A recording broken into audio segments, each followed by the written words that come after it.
Në vijim të punës për parandalimin, evidentimin dhe goditjen e veprimtarisë kriminale në fushën e narkotikëve, specialistët e seksionit për hetimin e narkotikëve në bashkëpunim me forcën operacionale të Drejtorisë Vendore të Policisë Durrës, bazuar në informacionet e marra në rrugë operative, organizuan dhe finalizuan operacionin e koduar Spring.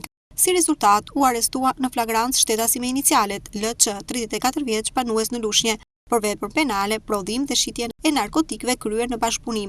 Gjatë operacionit pranë mbikalimit të Shkozetit, shërbimet e policisë ndaluan për kontroll automjetin që drejtonte ky shtetas, i cili dyshohej se po transportonte lëndë narkotike, me qëllim shitje në zonën e Lushnjës. Gjatë kontrollit në bagazhin e automjetit, u gjet dhe sekuestrua në cilësinë e provës materiale lënda narkotike e dyshuar si kanabi sativa, me peshë 3.5 kg. Në vijim të hetimeve hetimore, u bë ndalimi dhe lokalizimi, kapja dhe arrestimi i dy shtetasve, konkretisht shtetasit me inicialet AK, 43 vjeç, KK, 25 vjeç, të dy banues në Durrës, për veprat penale, prodhim dhe shitje e narkotikëve, kryer në bashkëpunim, prodhim dhe mbajtje pa leje e armëve të ftohta.